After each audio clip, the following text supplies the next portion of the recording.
19th February, 2:38 p.m., Briar Road. It looks as though the police are still here, carrying on with their investigation. Perfect.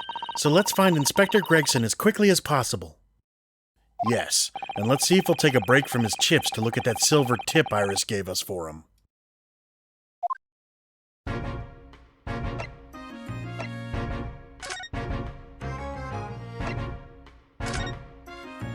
Inspector Gregson, do you have a moment?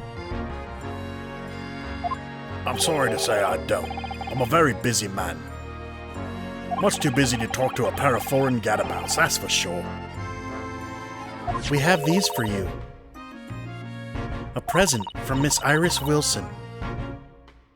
What? For me? From her ladyship? Her ladyship? Give that here, at once. Come on, hand it over. That's for me. Ah, don't wait for me to give it to you, will you?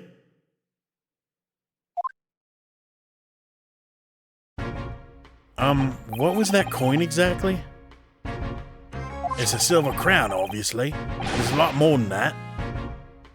It's an appearance fee, that's what it is. An appearance fee? Oh, I see. You mean... That's right. For the adventures of Herlock Sholmes. Her ladyship always offers me a little financial reward for featuring me, every time. Yes, of course. I know all about your exploits, Inspector. I read them avidly. Of course, her using my name without my say-so does make me the butt of a lot of unpleasant jokes, but still. I am sorry, Inspector. That must be difficult for you. Never you mind that. So, what do you want to know then, eh? Sorry? Tell the gentleman in black whatever he wants to know. I trust that won't be a problem, it says. Well, obviously it's not a problem. Go on, fire away. What do you want to know? Well, if you wouldn't mind, Inspector, we'd very much like to know the address of Mr. Natsume's lodgings. Ah, the little knife-wielding, mustache Japanese fella. He lives in a right old hovel. It's just over there, look. On the first floor of that house on the corner where that wreck of a bicycle's propped up.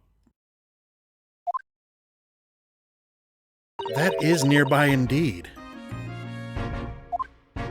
If I remember rightly, the landlord is a Mr. John Garrideb. Right, well, if you see her again, you make sure you give her ladyship my regards, you hear? I mean it. You tell her that Gregson sends his very best wishes. Don't worry, Inspector, we will. Goodbye for now, then. And long live her ladyship.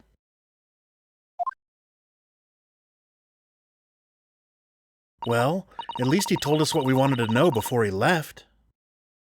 Yes, so then, shall we go and see what we can find in Mr. Natsume's lodgings? Definitely.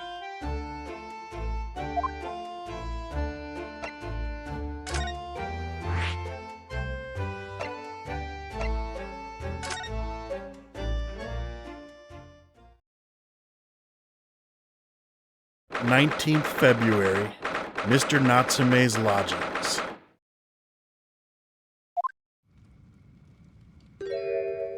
May I help you?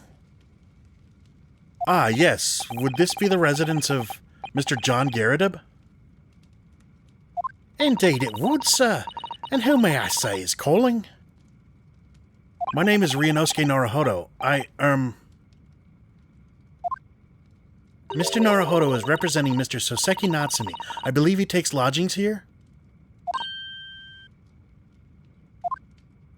We would very much like to ask him some questions about our client.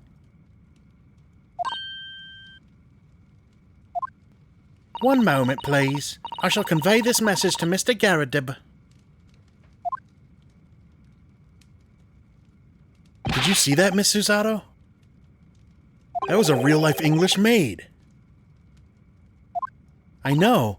As I understand it, anyone of standing in English society employs a number of household staff. But that was the first time I've ever seen one in the flesh. Oh, this day keeps getting better. It certainly feels like we've really arrived now, doesn't it?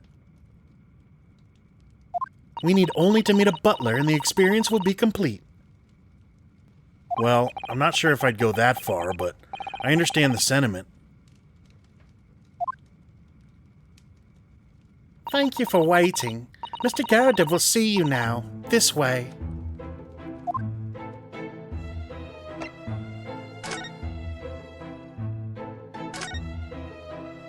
Good day to you. John Garrett at your service. Pleased to meet you, sir. This is Ryunosuke Naruhodo. He's a defense lawyer. Do excuse me not getting up. Took a shot to the knee a few years back in the Battle of Maiwan, don't you know? Earned a medal for my pains, but had to withdraw from service. Handed over the reins to the up-and-comings. So he's a retired soldier. It's a hell of a job getting up and down stairs now, I can tell you. Don't get out much, as you can imagine. Yes, it's quite a climb up here to the second floor, isn't it? I was panting at the top of the stairs. You really must take more exercise, Mr. Naruhodo. Ugh, do you think so? Well, Mr. Garrett, no doubt you were very courageous to earn yourself a medal. Oh, it was nothing. The medal's just a folderol, really. Wouldn't like to offend the general, though, so I grudgingly displayed it on the wall. Why don't you fetch it down, Joan? Let these good people see it properly. Joan, fetch the... Dash it all, woman. Be careful. Oh, dearie me. I do beg your pardon, sir. You jolly nearly took the skin off my hands. I shall be more careful, sir. So anyway, there you have it, living the quiet life now. Yes, I see. Now then, I hear you want to know about the chap lodging downstairs, is that right? Yes, we would be very grateful if you could answer some questions for us. Only too pleased, naturally, especially if it helps to keep the peace here in Blighty. We forged an alliance with the Empire of Japan recently, as I'm sure you're aware. So this case is very much in the public eye, as it were. Oh, is it? Even had some famous detective poking around, you know. In this old house, would you believe? Yes, Mr. Herlock Sholmes. Could have been. Didn't catch the chap's name.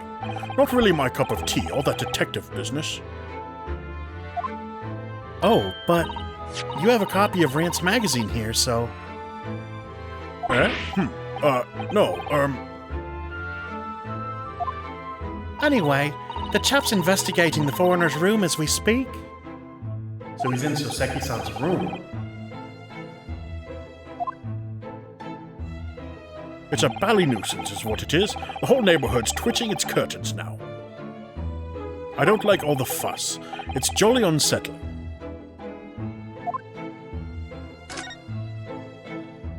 About Mr. Natsumi then, Mr. Garrett, please do tell us. Ah yes, the Japanese chap. Only been lodging here for a week. Oh, just 1 week? So we moved in very recently then. I have 2 lodgers most of the time, one on the ground floor and one just below us. The first floor room became available a week ago, you see. There'd been... Dash it all, Joan, do be careful. Oh my goodness, I'm terribly sorry, sir. If you want to know my opinion, I thought he was a shady sort from the moment I set eyes on him. Oh? Why? He seemed to have a most nervous disposition, always shaking and looking over his shoulder. The man had shady written across his sweat-soaked brow, if you ask me. I said to myself, Joan, that man is trouble. Sooner or later, he's gonna do something untoward. And I'm rarely wrong about anything. We won't be calling this maid as a witness, that's for sure. Was there anything else that struck you as suspicious about the man at all? Yes, oh yes, indeed there was. And she's dying to tell us.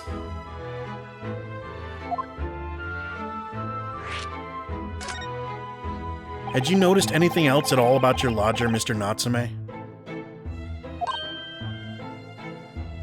Oh my word, yes. The man was shadier than an orchard. Could you elaborate? Well, take the man's room. Absolutely stuffed full of books it is. More than anyone could ever read. And he never so much as passes the time of day with another living soul. I haven't seen a single visitor call. He just trots off to that old bookshop every single day and comes back at 5 to light the gas fire. And the funny little man is up long past the time everyone else in the house has gone to bed too. Oh, I see.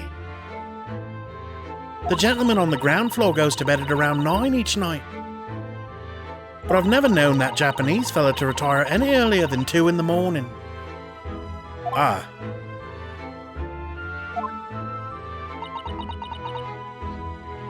Could you clarify something, I wonder? What, pray? How do you know so much about Mr. Natsume's routine? Oh! I'd understood that neither of the lodgers live on this floor of the house, is that correct? That's right, yes. They're both below us, on the first floor and street level. Then how is it that you know so much about the lives of your lodgers?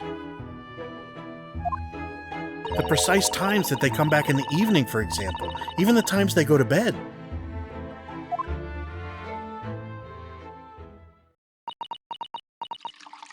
Ah!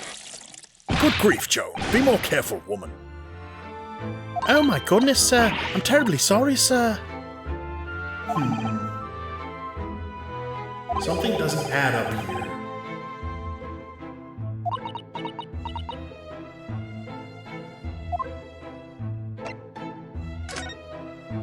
It seems that the incident took place at around 5 in the evening. Did you happen to look out the window at around that time? The window?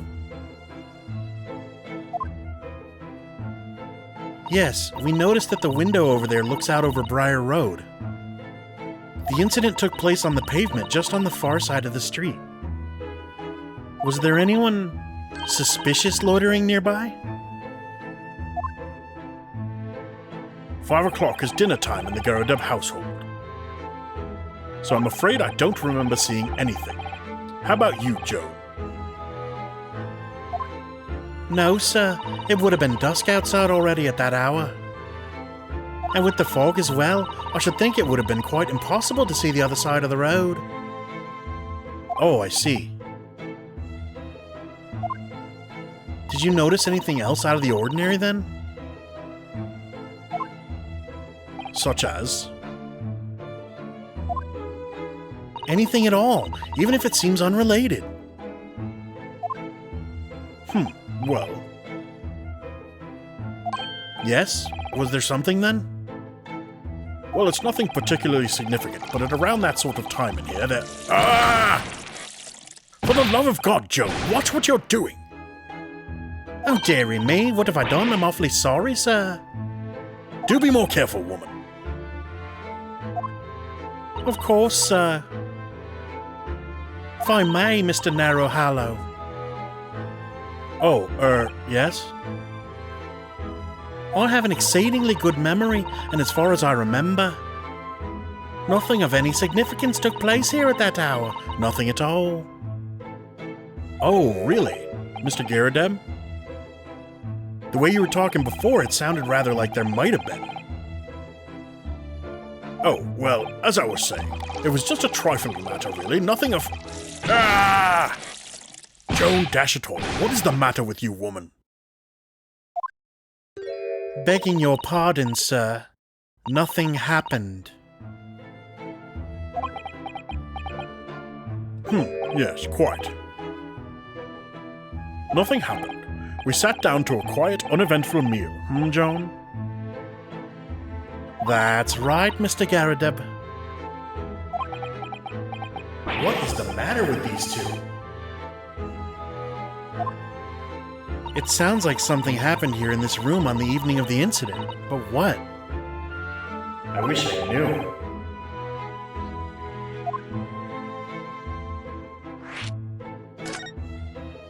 Could you tell us which floor Mr. Natsume's room is on?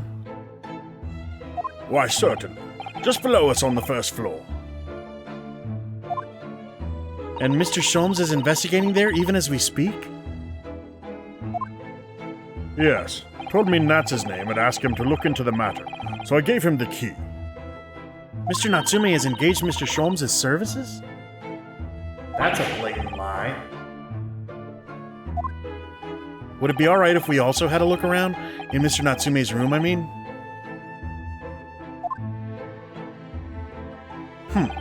Don't see why not. It's just down one flight of stairs. Who knows if we'll find anything that can help us with the case, but we have to try. We need all the clues we can lay our hands on, shall we? Yes, and while we're there, we can speak with Mr. Sholmes again. Perhaps he'll be able to tell us more.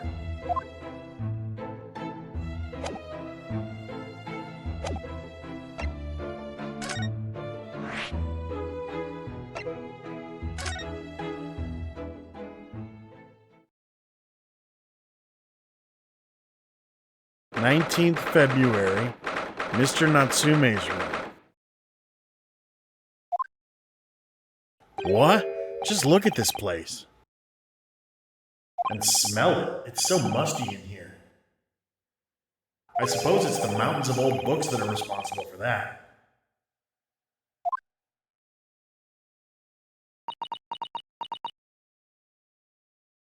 I don't think I've ever seen so many books in all my life. No, me neither. It's so dark in here, too.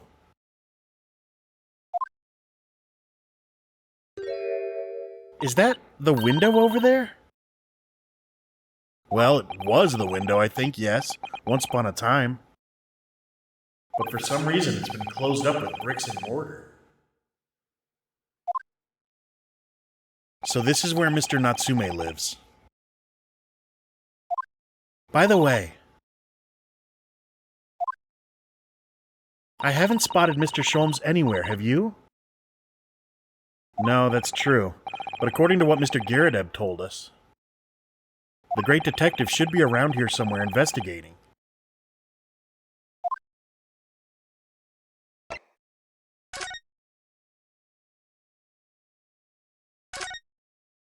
That desk seems to be wedged into the crevice between the mountains of books on either side. I suppose Mr. Natsume would sit there and read while stroking his cat. But surrounded on all sides by these towering old tomes, surely he dreamt of books every night as well. Yes, he must have done, mustn't he? Oh, what's this? It's a receipt from a second-hand bookshop. Your Books. Oh yes, Mr. Natsume's name is on it, look, and the date of purchase. 2 days ago at 4:45 p.m. That's the day of the incident. That's just a short while before he was embroiled in the terrible attack. He must have been on his way back from buying some old books.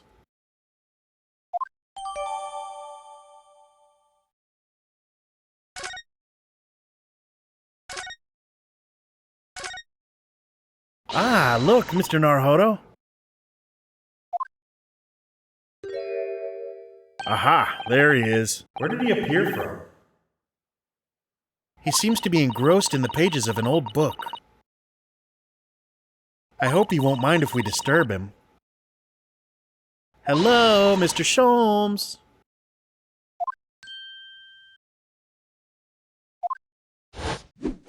You two, good day. Now, let me see. Where was it that we met? Oh, Mr. Sholmes, we were together on the SS Borea. Yes, of course, the Borea. And let me see, what happened on that voyage? It was Kazuma Asogi. He died, tragically, but you were a great help to us. Ah, yes, but of course, the case of Mr. Asogi. It was the one with the snake, wasn't it? Oh. Well, you seem to remember something of it, at least. What an honor to be remembered vaguely by the great Herlock Sholmes. This is Mr... Oh, no, my dear madam, hold your tongue.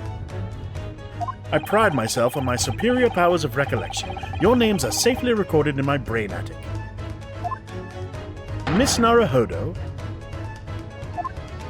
and Mr. Susato. Try the other way around, Mr. Sholmes. I lose the first round.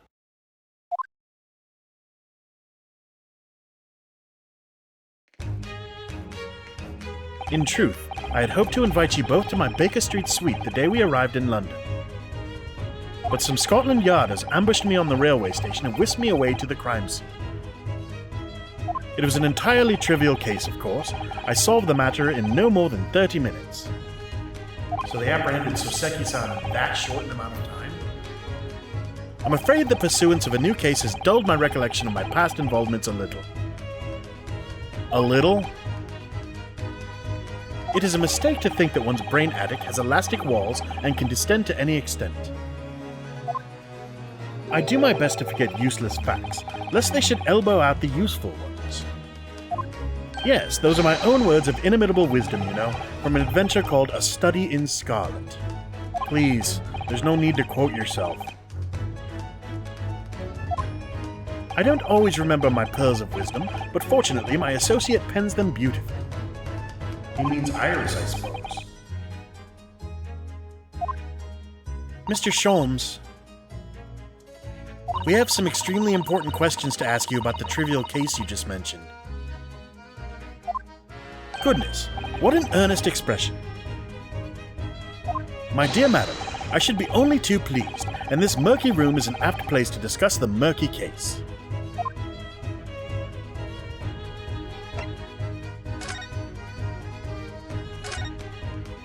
We know this to be the lodgings of a Japanese foreign student by the name of Soseki Natsume.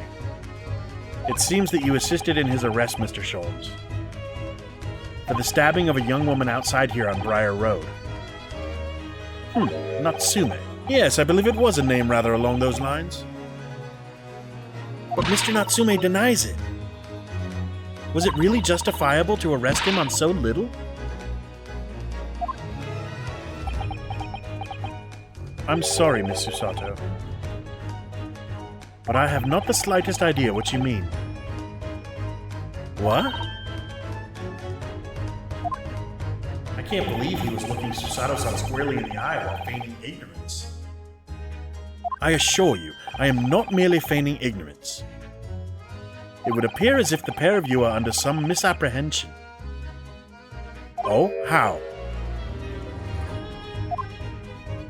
I assure you I have no recollection of accusing your stooped compatriot of the crime. But that doesn't make sense. The good detective of Scotland Yard made the following request of me, and I quote verbatim. We need you to ascertain the identity and whereabouts of a man seen fleeing the crime scene.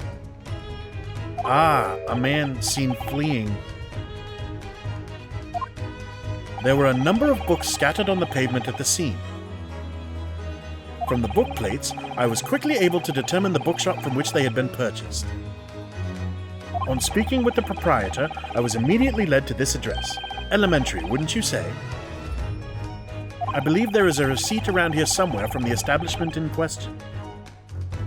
So you don't think Mr. Natsume is the culprit, then? That I could not tell you. But it was aggravating my faculties, hence why I returned here. However, this place is such a trove of fascinating books, I found myself quite lost in bibliophily. Do not be deceived into believing that I am a man of leisure. No. Oh dear.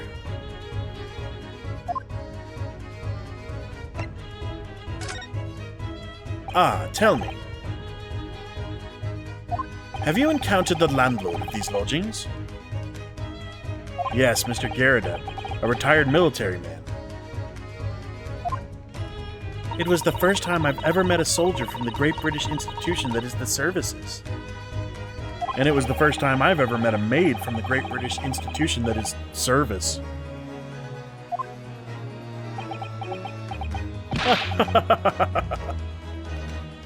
I didn't think it was that funny. I do apologize. As you may well be aware, many households in London employ a maid. Yes, I read as much in my Great Britain primer.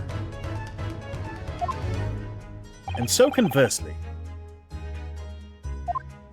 whether or not a household employs a maid has come to betoken the social standing of those dwelling therein. Betoken their social standing? Sorry? Put simply, my dear fellow, those who employ at least a single maid are considered middle class. Those who do not are beneath that. In the upper echelons of society, of course, households employ enough staff to constitute a large family. Goodness, how extraordinary. As you can appreciate, for those on the precarious boundary between the middle and lower classes, being able to afford just one maid is of the first importance. I had no idea. And it is for precisely that reason that I find great stimulation in the situation upstairs. Specifically in the retired Army veteran Mr. John Garadeb. Oh?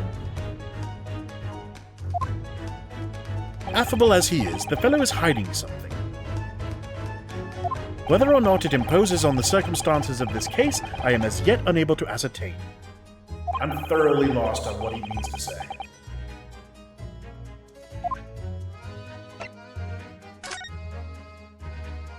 This room is thoroughly suffocating for the soul, my dear fellow.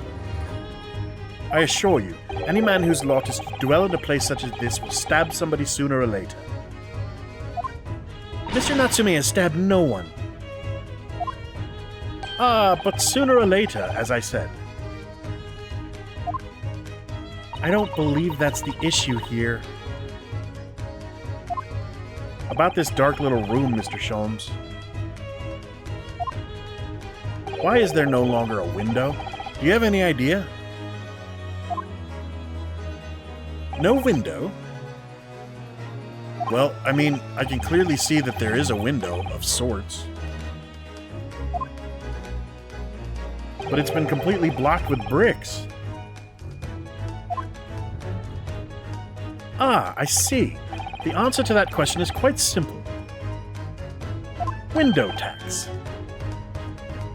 Window tax? What is that? Surely not a tax on windows? Precisely that. Oh my goodness. Until relatively recently, a tax was levied on households in this country by the number of their windows. Those of lesser means, having inherited a sizable and costly family home perhaps, rapidly closed windows up, while the rich opened windows here, there, and everywhere. In an effort to curry favor with those in power by furnishing them with large sums of tax money. How awful and unjust, forcing people to live in rooms devoid of light. Indeed, disease was rife as a result. So some 40 years ago or thereabouts, the window tax was abolished. But its legacy remains, as you can see, in squalid lodgings such as these, for example. I suppose Mr. Natsume's stipend for living here in London isn't very generous, perhaps. It would appear so. I've done a little digging, and discovered that these lodgings were offered at an extraordinarily low price. Because the room is so awful, I should think? Apparently Mr. Natsume only moved in here about 1 week ago. Yes, that's correct. However, I don't believe the low rent is explained by the shabby nature of the accommodation. Oh?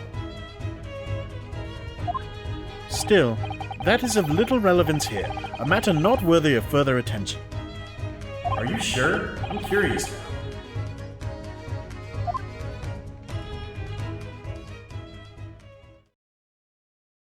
Well, I believe I've told you all I can now. Thank you, Mr. Sholmes. Ah, yes, Mr. Naruhodo. Was it not your intention to become a practitioner of law? You remembered that, did you? Will you perhaps be offering your services in this very matter, I wonder? To the occupant of this room, Mr. Natsume, was it? I'm not sure. Not sure? On what grounds? Well, I actually defended someone in court here only yesterday. Really? Well then, I congratulate you, sir, on an ambition realized, and so promptly, too. The thing is, it's really made me question things. Am I right to believe in my clients? To trust in their innocence? Yes, trust. Mr. Sholmes. Mr. Natsume didn't do it, did he?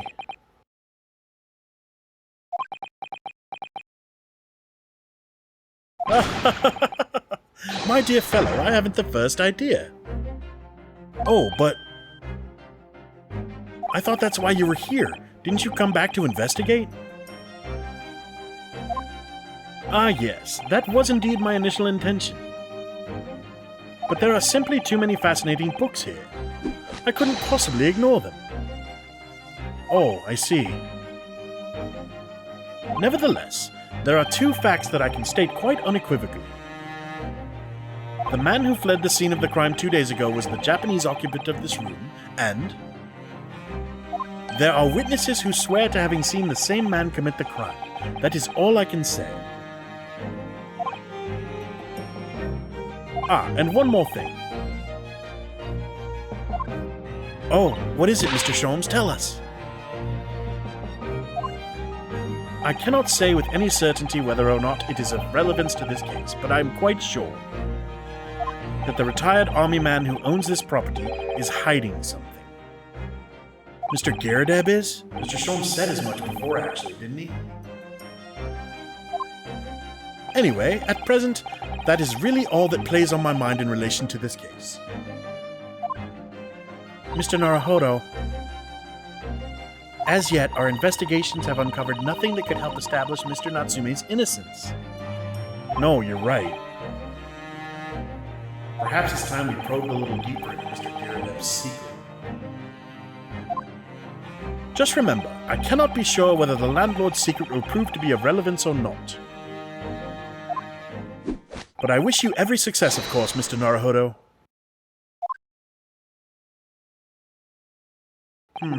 A busy man indeed. He's gone back to his book in the corner of the room.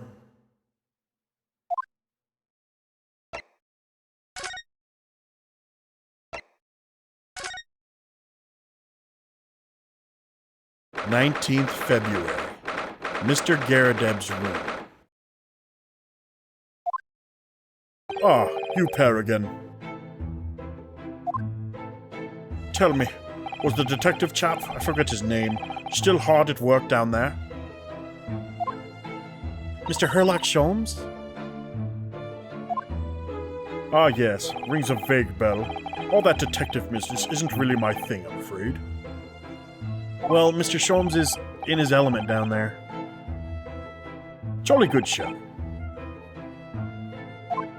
Another cup of tea, if you please, Joan.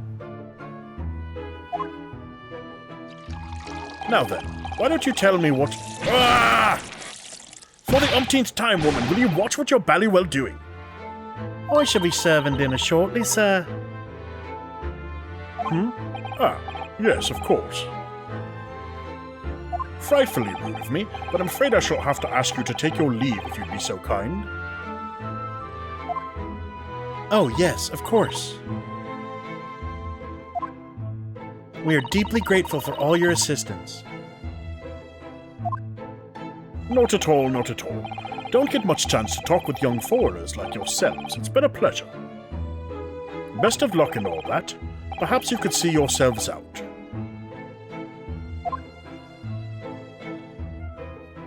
According to Mr. Sholmes, Mr. Garrett is hiding something. And since no other avenues of investigation seem open to us at the moment, perhaps we should do some digging.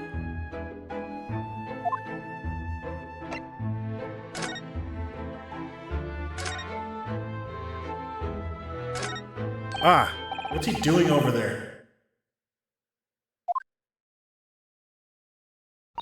Mr. Sholmes? Aha, we meet again, my dear fellows. Good gracious, when did you sneak in here? Herlock Sholmes, sir, at your service. Whatever were you doing over by the window? I am given to watching the evening sky as the sun sets, madam. Yet sadly, cheerful as the room downstairs undoubtedly is, it lacks an aperture for such observation. So I took the liberty of borrowing a small corner of space by the window up here. Well, Keeping an eye to one's windows at dusk is the prudent thing to do in London, I'm gathering. ah, and one other thing, Mr. Naruhodo. Oh, me? I thought perhaps you might be in need of a certain great detective's great mind. Wait, he's not talking about... Is he? I didn't expect to be going through that again so soon. Do you mean, Mr. Sholmes? There is a mighty secret in this modest room. My eyes even see the most trivial of trifles. I take it you're prepared, Mr. Naruhodo. I think so. There is just time enough for one of my greatly admired great deductions. Let us conclude the matter before dark.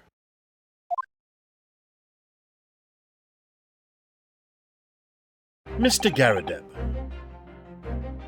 though it would seem you are a military man of considerably distinguished service, your standing as a landlord is most certainly not what one might call first-rate. I'm afraid, sir, that it is all too clear to me. There are two conclusions I have been able to draw by careful observation of your living arrangements. I beg your pardon? The first is that even as we speak, you are concealing the presence of a ferocious beast in your care. And the second is that as a result of the beast's violent rampage, you have lost something very dear to you. Mr. Naruhodo, look! The old man's broken out in a cold sweat. Unbelievably, it seems Mr. Sholmes' conclusions are both spot on. How could you possibly... How could I possibly know, you mean to inquire? The answer couldn't be simpler, sir. For in the dense jungle of logic and reasoning, I am the king of beasts. And I know only too well that wild beasts are not easily tamed. So, shall we begin? Once again, Herlock Sholmes is proud to present his Logic and Reasoning Spectacular.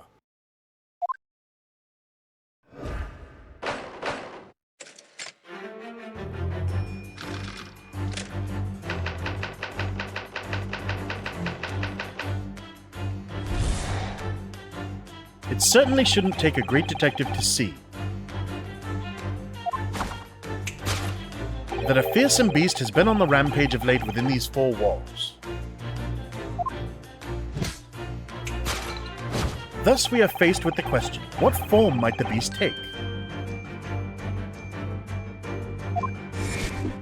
Ah, for a man with military breeding, your eyes are uncommonly candid. Your furtive glance, Mr. Garadeb, leads us directly to the answer. The true nature of the beast that has run rampant here is revealed by that lion statue. Yes, though an army man, you appear unimposing at best. A fact that has fueled your admiration for the mighty lion, the king of beasts. What is this piffle, I ask you? In the end, your admiration became so great, in fact,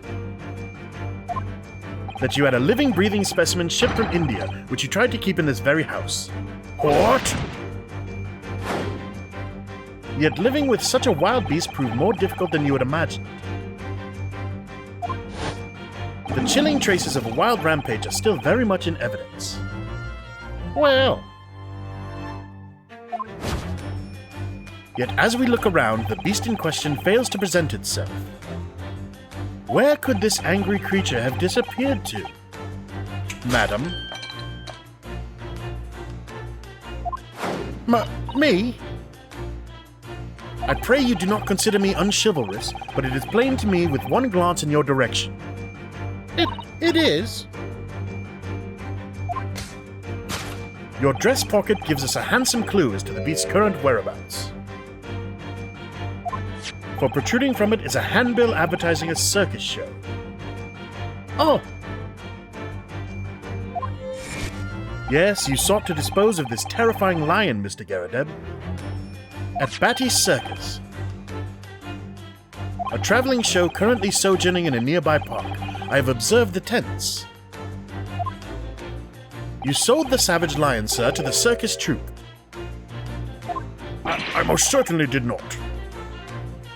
I believe I have made my point. The fearsome beast which ran amok in this room was an Indian lion. And a simple visit to the circus now will reveal the lion prancing jubilantly through a ring of fire.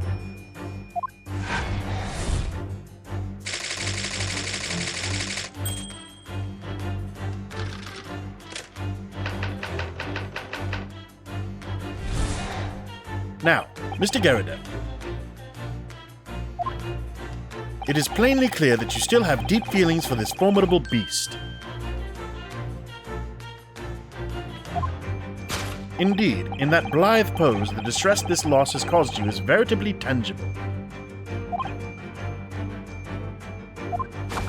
Your head weighs heavy on your shoulders, the pain you feel being revealed by that supporting arm. Amid fits of tears, you let your beloved beast go. The strain of losing something so dear to you is clearly visible in your visage. Nonsense, man. I simply... But what, we must now ask ourselves, is the true cause of this pain?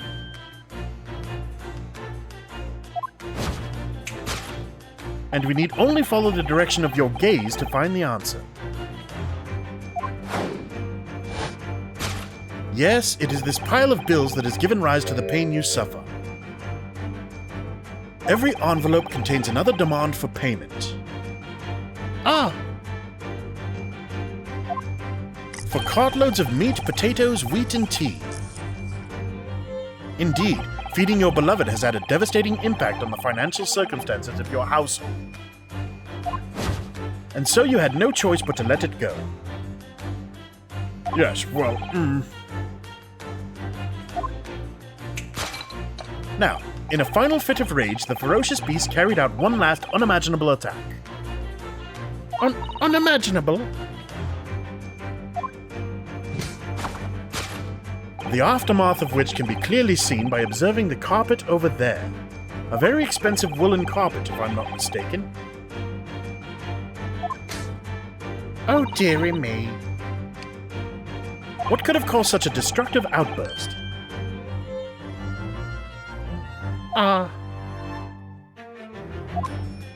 This time, madam, I'm afraid it is you who has inadvertently revealed the truth to me. Your wandering eye has settled upon the answer very neatly indeed. Yes, to explain the dire state of the carpet, we need only look at the Tower of Cakes.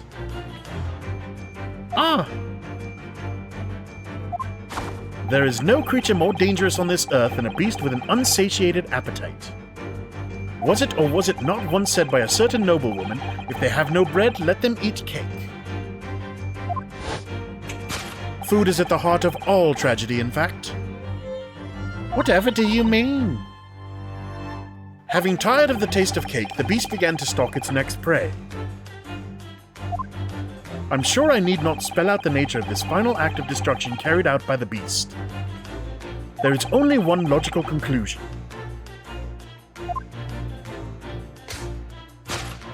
Worked into a frenzy by hunger, the lion attacked and ate the carpet. The teeth marks in the carpet are a perfect match with those of a lion I once saw in India.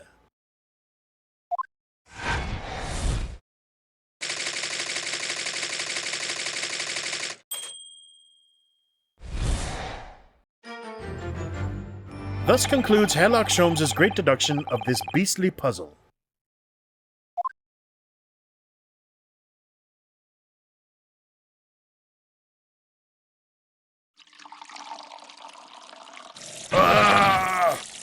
What is the matter with you, Joe? You're pouring scalding hot tea all over me.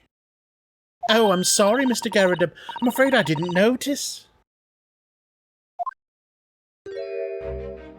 My deductions can be startlingly sharp. It stands to reason that your cup runneth over. Indeed, my revelations can make people spill tears at times, too. Oh?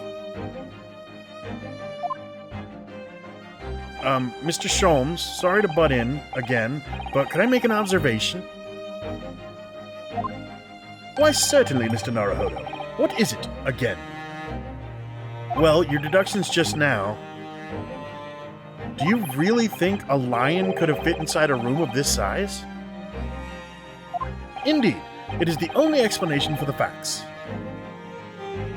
The terrifying truth all too often lies beyond the realm of common sense.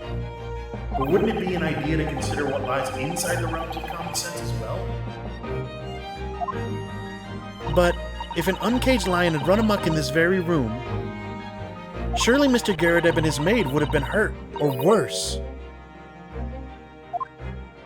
Ah, that's where you're stuck. No doubt the former military man held his own against the beast using that large cannon. I thought you said that they sold the lion to the circus. And what about the food? Meat and potatoes are one thing. But I don't believe I have ever heard of a lion that drinks tea. Ah, my dear Miss Susato, it occurs to me with some regularity that irrespective of race and breeding, whenever anyone lands on Great British soil, they are infused with a highly appropriate taste for afternoon tea. Oh, what a glorious notion. Well then, Mr. Naruhodo, it's your turn to shine again. I had a feeling that was coming. A slight massage, that's all Mr. Sholmes' deductions need. You can do it. Excellent. I've been waiting for my trusty partner in deductions to step forward, Mr. Naruhodo. We don't even know yet whether or not this is going to help with Mr. Natsumi's case. Still, uncovering the truth is always worthwhile, whatever the motivation. At least, that's what I want to believe. Let us start again from the beginning of Sherlock Sholmes' Logic and Reasoning Spectacular.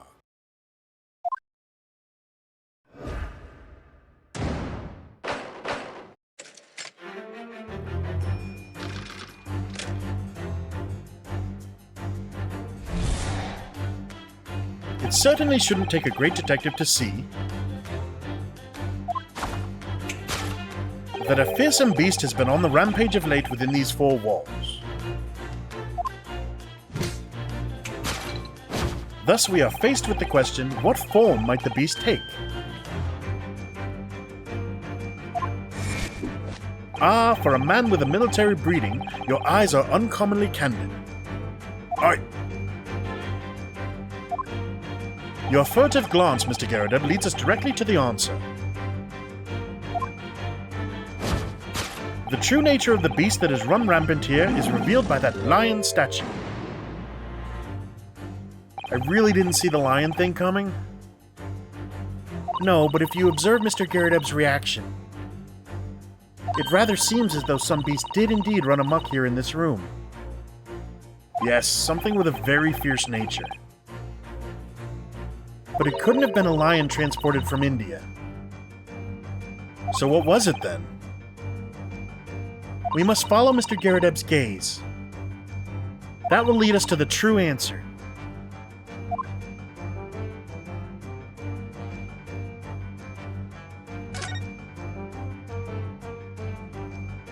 What's this photograph? It appears to be from Mr. Garrideb's wedding. He looks very happy, doesn't he? He does, but we can't make out his bride.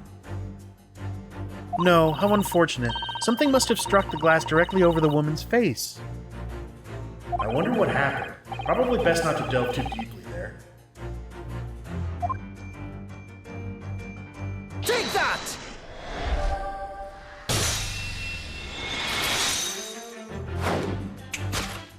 The true nature of the beast that has run rampant here is revealed by that newlywed bride. Precisely, Mr. Naruhodo. No other explanation could possibly fit. Yes, this framed print pictures your wife, Mr. Garrideb.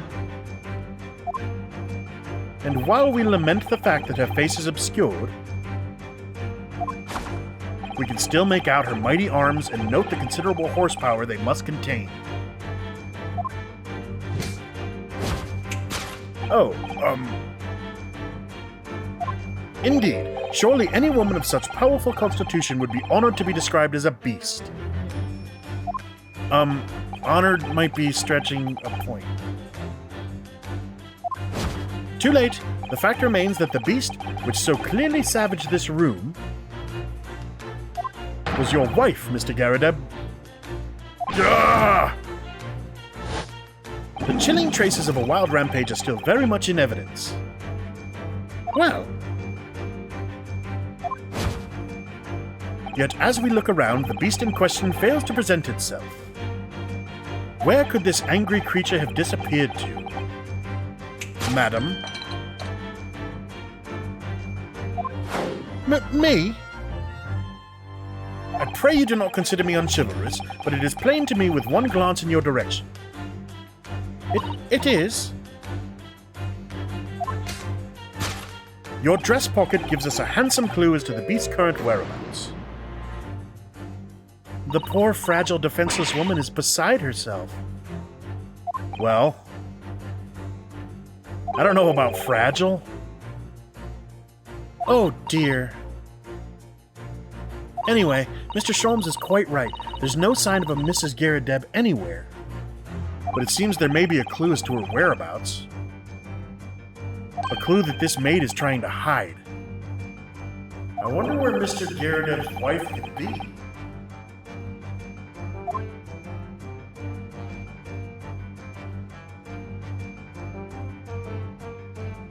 Take that!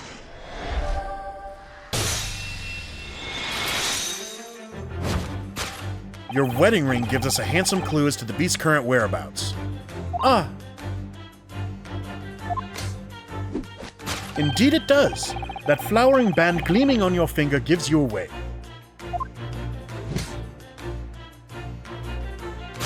For it is identical to the one shown on the hand of Mr. Garrideb's bride in this photographic print. In other words, you are no ordinary household maid. No?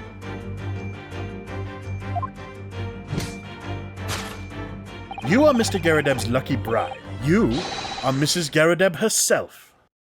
Oh my word!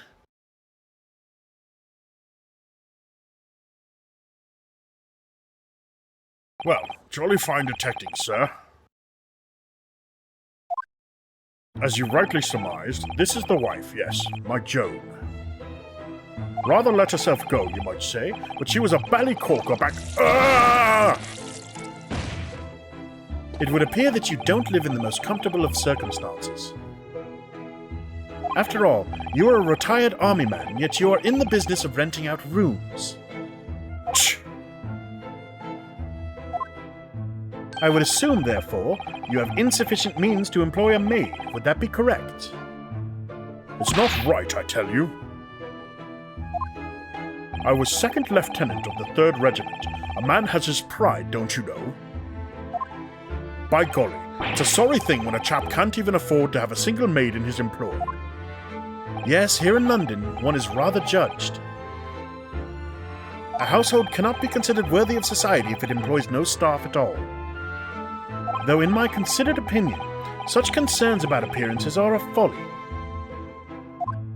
You mean Mr. Garadeb has his wife work as his maid? Precisely. Am I right, Mr. Garadeb?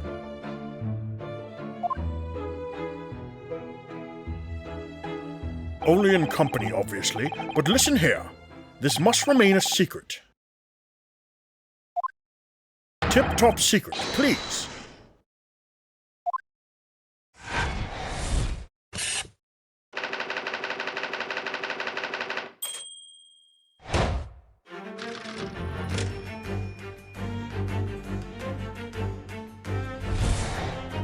Now, Mr. Garadeb, it is plainly clear that you still have deep feelings for this formidable beast. Indeed, in that blithe pose, the distress this loss has caused you is veritably tangible. Your head weighs heavy upon your shoulders, the pain you feel being revealed by that supporting arm. Mr. Sholmes is quite something. He's still calling Mr. Garadeb's wife a beast. Yes, as a woman, that feels rather uncomfortable. But Mrs. Garadeb is standing beside her husband as we speak. In other words, he hasn't lost his beloved at all, has he? Oh, how true. So perhaps that supporting arm that seems to be propping up his head has some other significance then. According to Mr. Sholmes, Mr. Garadeb's pain is tangible, though. What could that pose of his really signify?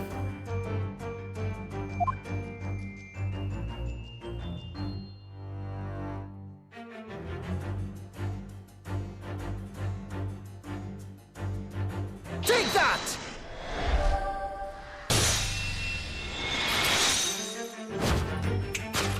Your head weighs heavy on your shoulders, the pain you feel being revealed by that slapped cheek. And of course, the deliverer of that impressive mark on your cheek that refuses to fade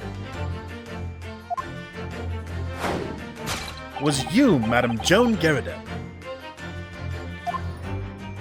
Well, yes. You have been desperate to hide that slap mark on your cheek, sir. Ah!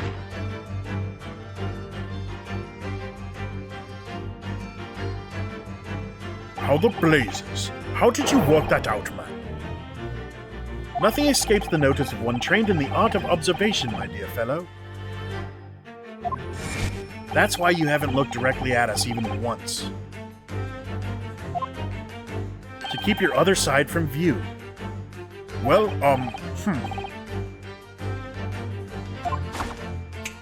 Now, let us proceed to the next conundrum. Why were you subjected to such a violent slap? In other words, we must ask ourselves what caused Madame Garadeb to fly into a rage. And we need only follow the direction of your gaze to find the answer. Yes, it is this pile of bills that has given rise to the pain you suffer. Didn't Mr. Sholmes say that the bills were all for lion fodder? Yes, but now we've established that the lion never existed. Which can only mean that the thing responsible for gobbling up all that food was Mr. Garadeb's wife. Mr. Naruhodo, she's a person, not a thing. Yes, well, she's also a person who gave her husband a mighty slap round the face. One so hard that it left a perfect hand mark, in fact. Yes, why would a woman want to hit her husband with such force, I wonder? I'd love to know the answer to that question.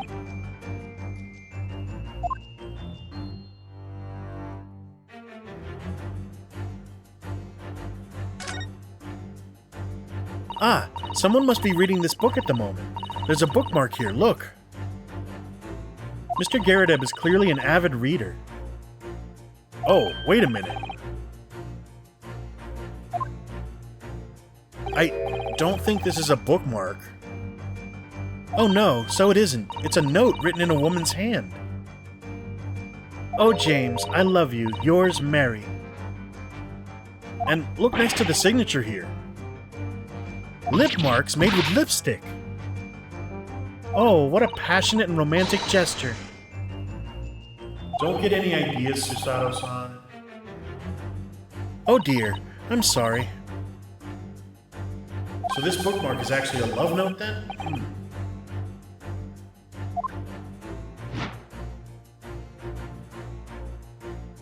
Take that!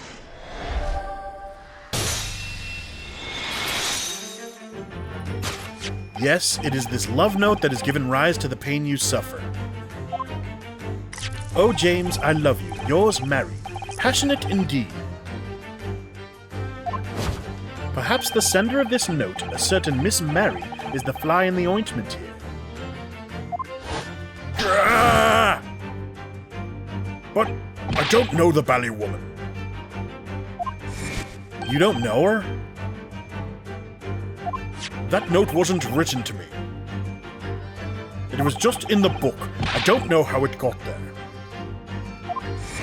It was just in there, you say? That's right. That's what I've been saying. Unlikely story. Now listen here, Joan, old thing. I explained at the time. I bought the book at that second-hand place, and that note must have already been in there. So, the previous owner of the book was using the note as a bookmark, you mean? That's right. That's what I've been saying. A likely story. For heaven's sake, woman, look at the name. It's written to James. My name, in case you'd forgotten, is John. A likely story. Are you questioning my name now? And there we have it. Arouse the suspicions of the female heart, and you unleash a beast with a most ferocious bite.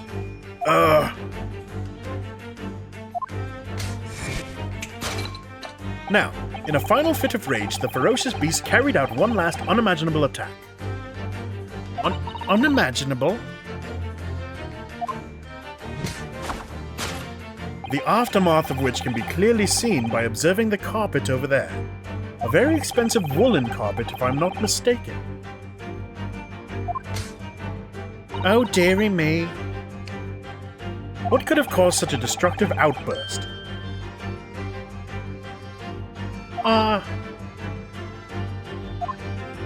This time, madam, I'm afraid it is you who has inadvertently revealed the truth to me. Your wandering eye has settled upon the answer very neatly indeed. Yes, to explain the dire state of the carpet, we need only look at the Tower of Cakes. But surely Mrs. Garrideb didn't eat the carpet. No, of course not. But there doesn't seem to be any doubt that the state of disarray that this room is in is a result of her wild temper. No, that's true.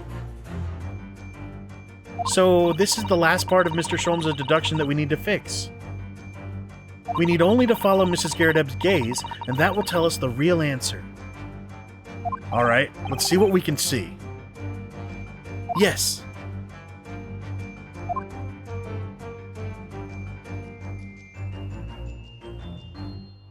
Take that!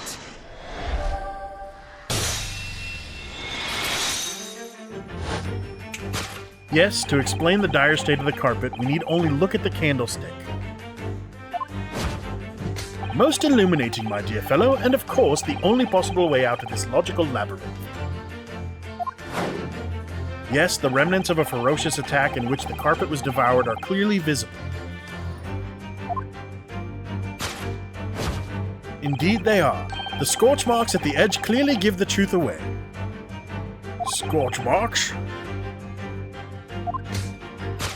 It would appear that this room was the scene of a little marital altercation. Mrs. Garrideb's mighty arm muscles left an impression not only on her husband's face,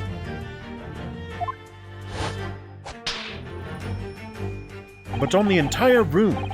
The force of a strike caused a candle to fall from the holder. And in seconds, the carpet was alight and the whole corner of the room in flames. Yes, For the most ferocious beast in this world is neither a violent lion nor a vengeful woman, but fire. And in this room, that ferocious beast bared its claws and ran amok. Eloquently put, my dear fellow, so you see there is but one conclusion here.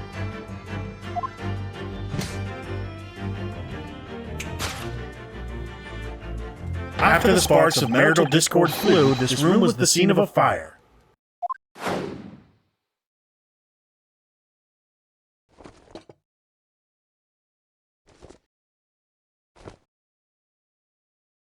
Mr. Sholmes, sir.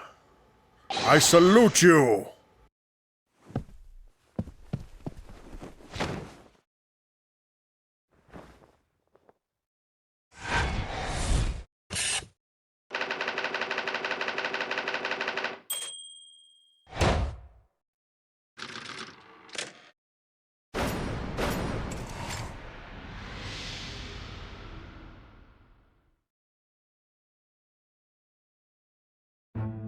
It's these dashed long winter nights, you know.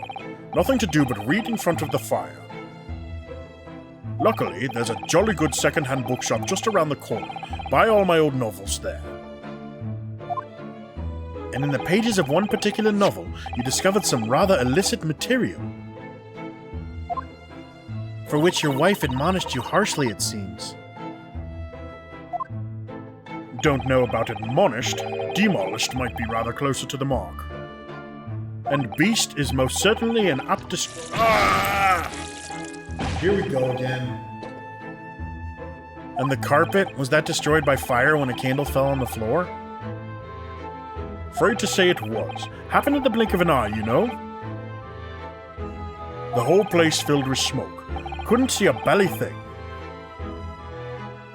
I was caught between the old stick's rage and the raging flames. You paint a torrid picture, sir. One that would have been most entertaining. That's sympathy for you. Didn't take long for the fire to spread, of course. The bally furniture started going up as well. We've had to hide the mess behind that screen for the time being. Over here, Mr. Garrideb? Well, you have nothing more to hide now, if you'll allow me.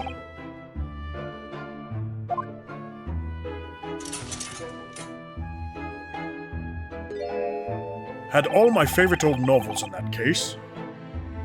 But as soon as the fire got hold of them, that was it. Whoosh, up in smoke. Gosh. Then the wife started hurling things at me. What a terrible sight it must have been. There was I, back up against the window, under heavy enemy fire. Incendiary books incoming 10 to the dozen. Worst of it is, I lost my favorite, a book called The Lion's Pride. The Lion's Pride? Ah yes, your notorious love of big cats coming through again. I assure you the title didn't influence my choice in the slightest. So the poor man really did lose something dear to him as a result of the ferocious beast's rampage. Mr. Sholmes' deductions turned out to be correct once again. It can only be described as a great British wonder. I tell you, it was total carnage. Flames everywhere and the old stick in full fettle.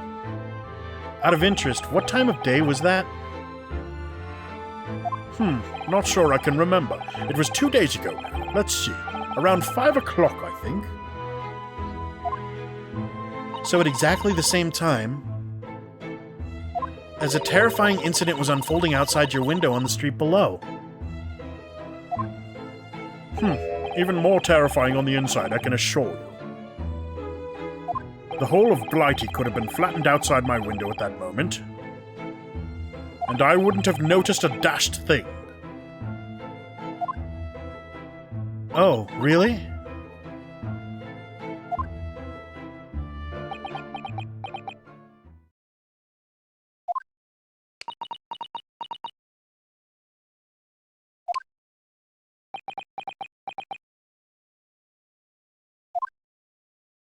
Mr. Sholmes?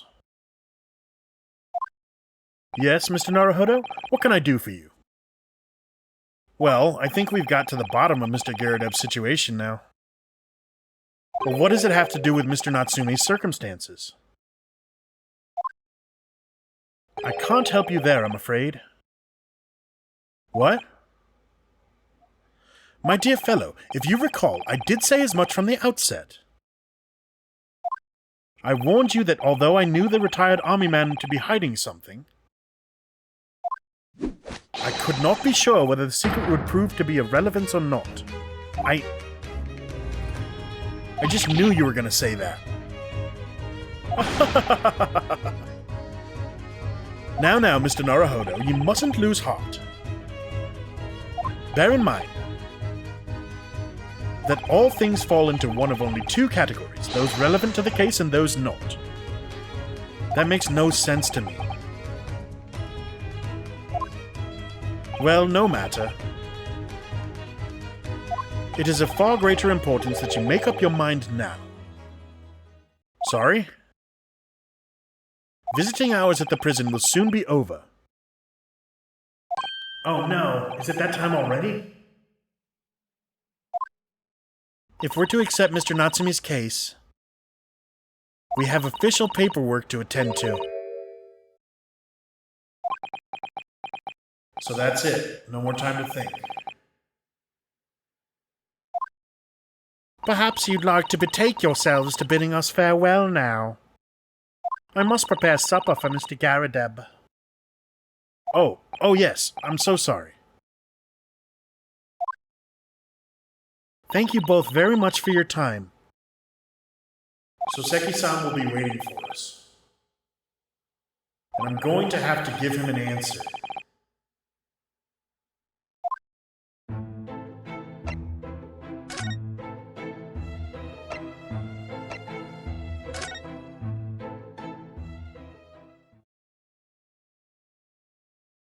February 19th, Briar Road.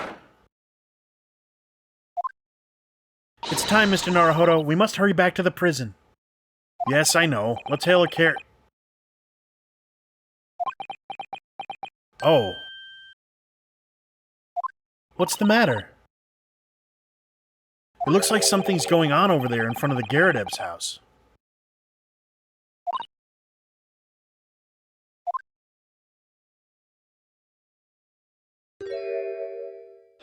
I know thee not, old man. Fall to thy prayers.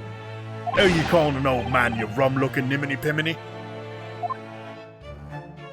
There are more things in heaven and earth, Horatio, than are dreamt of in your philosophy. Who's this Horatio fella, eh? What are you on about? Excuse me. Eh? What the? Who are you now? I'm sorry, it just looked as though there might be some problem here. And my associate here, Mr. Ryunosuke Naruhodo, is a lawyer, you see. Eh? A lawyer? What? If I can be of any assistance, I'd be happy to help. I'm from Japan, but I have studied English law.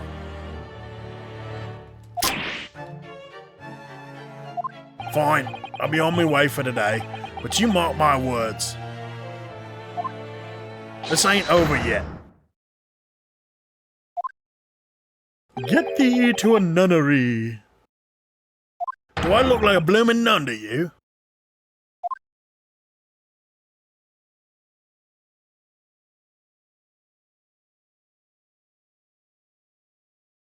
I do hope you're not injured. Oh, fair Eastern maiden, thou art so gentle, thank you. What was that all about? There are more things in heaven and earth, Horatio, than are dreamt of in your philosophy. I'm not Horatio either. Forgive the enquiry, sir, but... Are you a lodger here, in the Garadeb residence? Oh, fair Eastern maiden, thou art so right. Yes, I do dwell in this humble abode. Mr. Garadeb mentioned that he had another lodger, didn't he? This must be the man. Do you happen to know the other lodger who lives on the first floor? Ah, yes, a gentleman named Natsume. Oh, more worthy a palmist in my battle of words ne'er could there be. Sorry? Battle, did you say? Who is the stronger, Hamlet or Macbeth? Mr. Natsume and I sparred long into the night. I see. I don't fully understand, but it seems Mr. Natsume and this gentleman are acquaintances at least. So, fair maiden, so good gentleman. I can tarry here no longer. Fare thee well. I didn't really understand him, but I think he's returned to his room. Seems he's unaware of what's happened to Mr. Natsume, so he can't really help us. With Soseki-san and that man as lodgers, the Garadeb house is certainly full of eccentrics. Anyway, I'll go find a carriage. Yes, I'm sure Mr. Natsume is eagerly awaiting our return. Let's hope we can get to the prison before visiting hours are over.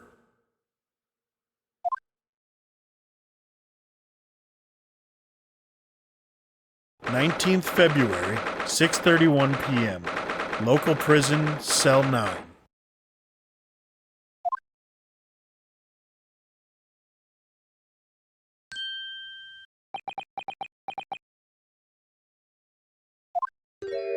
Oh, it's you! You're here! You came!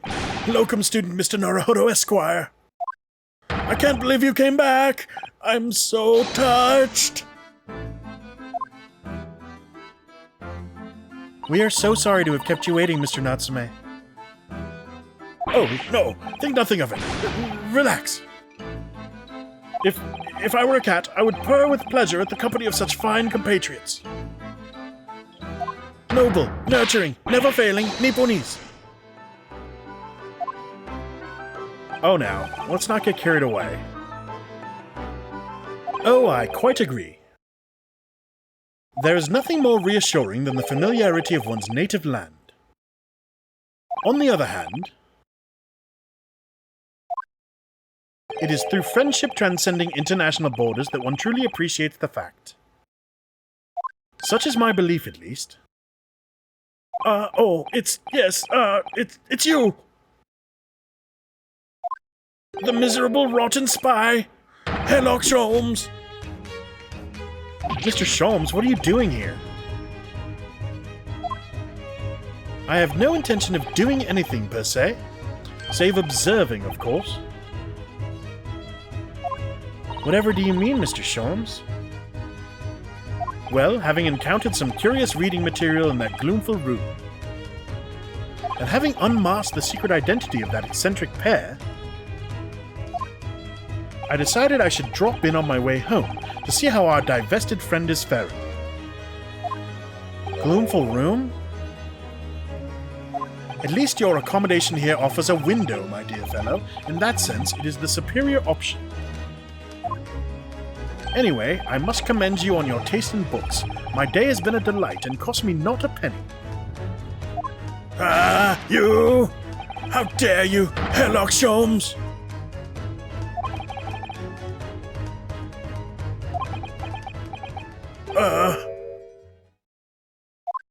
I've had it. I'm through. I'm at the end of my rope.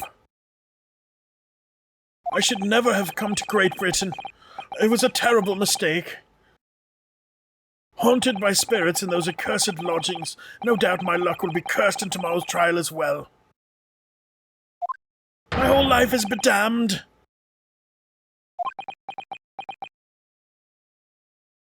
What are you thinking, Mr. Naruhodo?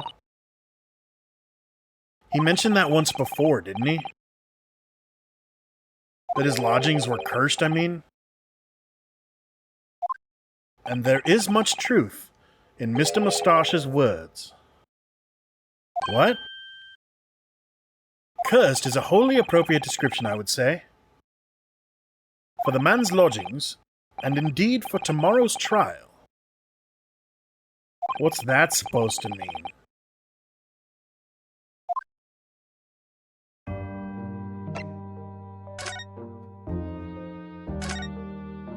Mr. Natsume, what did you mean by what you said just now? About the trial tomorrow being cursed? Oh no, why are you looking so grave? You're making me nervous. I was just getting carried away, that's all. I didn't mean anything by it. Oh, I see. That's really agitating. You don't mean the trial really is cursed somehow?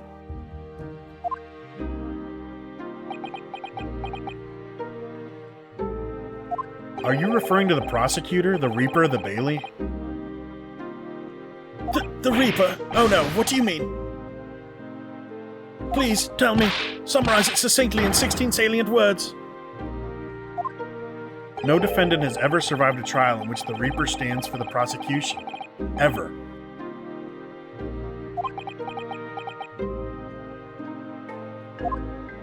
Oh my goodness! Can it really be true? That was 16 words exactly! Yesterday, Mr. Naruhodo successfully defended someone against the Reaper. But then, after the trial was over, the defendant passed away in unusual circumstances. Mr. McGilden. What? Ah, I'm impressed, Miss Susato. You have an eye for detail. Actually, the Lord Chief Justice told us. Mr. Sholmes... Surely it can't be that having failed to have the accused convicted, Lord Van Zeeks killed the man himself? Oh no, he couldn't have, surely.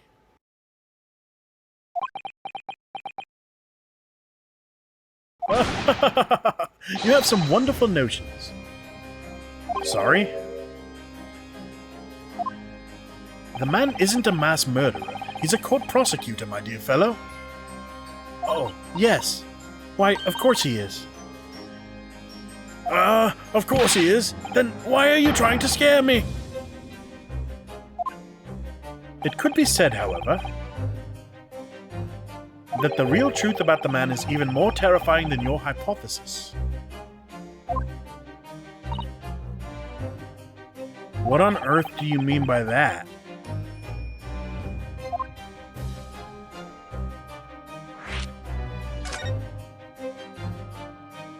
Van Zeeks is a quite exceptional man. However, in London courts of law, exceptional does not equate to winning every case without exception. That's good. Soseki-san looks like he's going to cry tears of joy.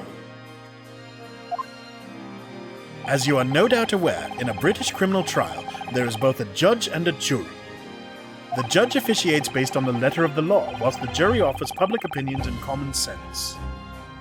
It is an excellent system whereby the defendant's guilt is considered from several points of view. However, public opinion in particular is somewhat easily manipulated. Right. Criminals and corrupt lawyers, for that matter, can use it to their advantage. By any means at their disposal, contriving evidence, calling impostors as witnesses, and so on.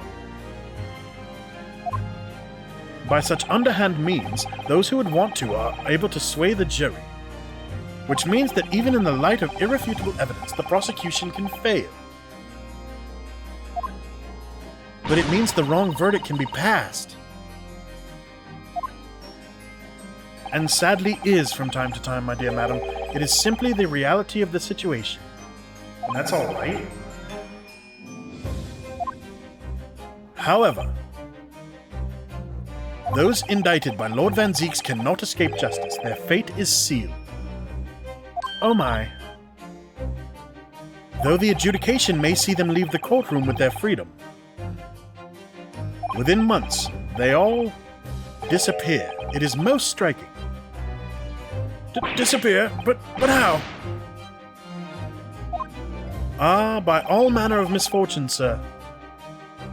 Perhaps they are trampled under a passing carriage. Perhaps they fall into the Thames and drown. Perhaps they are suddenly overcome by a raging fever, or perhaps attacked by highwaymen. Oh, no. All examples of the reality of events here in London, I'm afraid, Mr. Naruhodo.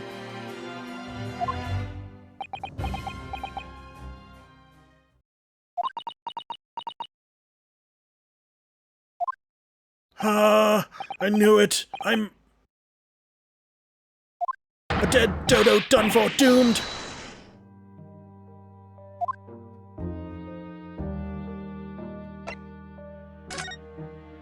When you said accursed lodgings before, you were referring to your room at Mr. Garadev's house, I assume? Do you mean to say you believe the place is cursed? It's been a year now since I came to Great Britain. But I'd only been in London a week before I started to notice strange feelings in myself. That didn't take long, then. Everywhere I looked, there were foreign faces staring at me, laughing behind my back. I was sure people were talking about me. I started to become nervous about going outside. They were always staring at me, all the time, from dawn till dusk. So I shut myself away in my room, but even that didn't help. The fear wouldn't go away. You must have been very lonely having been away from your homeland for such a long time. I've had to move a number of times, most recently to that room on Briar Road a week ago now. Yes, why did you choose there? It seems a little inconvenient. The rent is cheap. I have so little money, it appealed to me straight away. Of course, I asked why it was so affordable. The landlord just simpered and said, "The room is cursed. Oops." He quickly tried to cover his mistake, but it was too late, so I told him. If you have something to say, then say it, but if not, don't mention it in the first place. Yes, well said. But it was true. It was all true. You mean, the room really is cursed then? Ever since I moved into that windowless hellhole, my sleep has been plagued with nightmares. I awake feeling as though I'm being choked to death. And in my waking hours, people are stabbed in front of me as I walk down the street. I'm branded a killer, thrown in prison. Nobody wants to know me. I'm surrounded by scary, sinister spirits. If only there was someone, just one person on my side.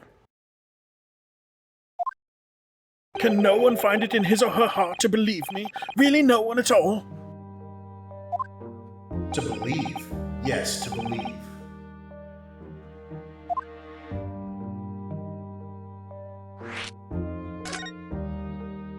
Mr. Sholmes?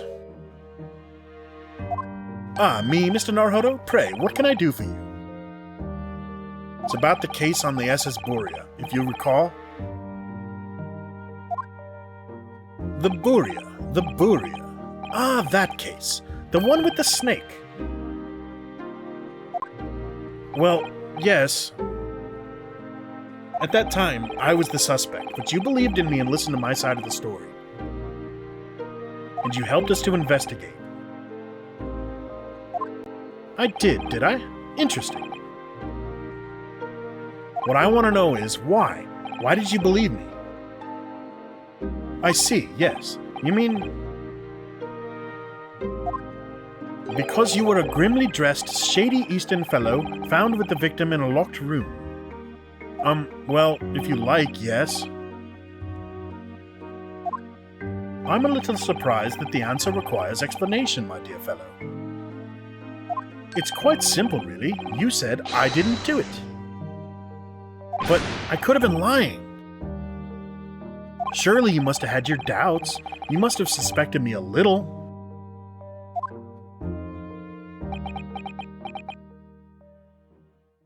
I think perhaps you have misunderstood. I neither recall believing in you, nor in that which you were telling me. What? You see, the only things I believe in are those I choose to believe in. What? What do you mean, Mr. Sholmes? I make up my own mind about what is to be believed and what is not. If I should like to believe in something, I do. The circumstances can hang, as far as I'm concerned. But I could have betrayed your trust. In that case, I should have made an elementary error of judgment, nothing more. Betrayal of trust is an overused excuse, in my opinion. Meaning, whether or not one should trust another is, in the final analysis, down to oneself. It is a matter of whether or not one can trust oneself. Yes, he's right. He's right. Locum student Mr. Naruhodo, Esquire. Whether or not I can believe myself? A defense lawyer is only as good as his faith in his client.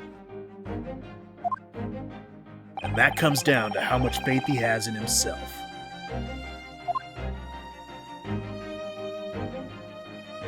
You were so right, Kazuma.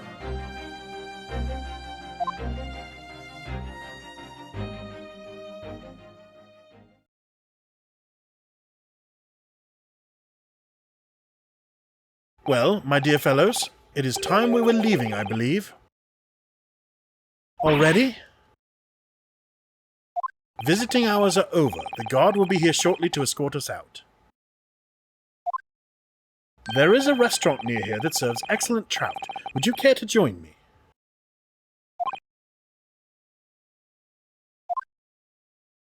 Oh dear, there's never enough time, is there?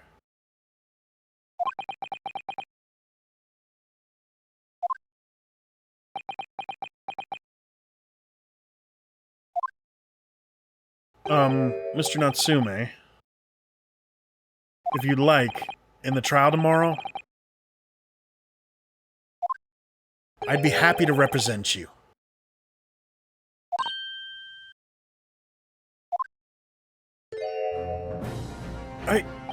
Locum student Mr. Naruhodo, Esquire.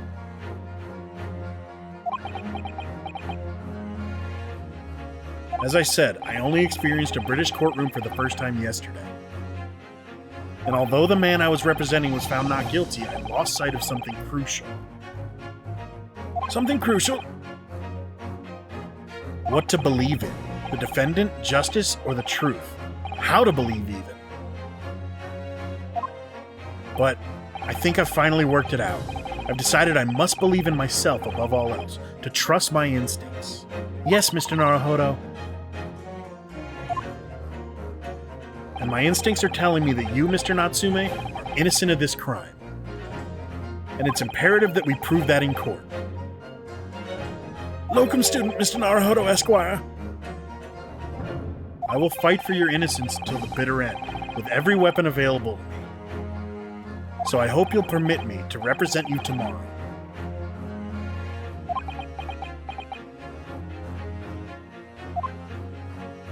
As I said when we first met, I'd like to entrust my fate to someone who will listen to me in my native tongue.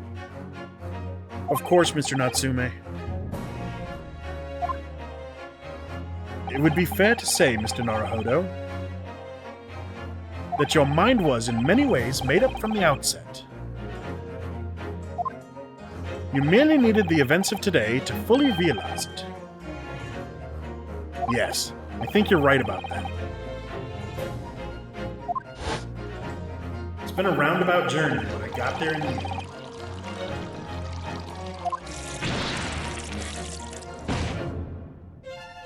Miss Susato. Yes? Would you be willing to stand by my side tomorrow and help me in court? Absolutely. As I said this morning, you may consider me your personal judicial assistant.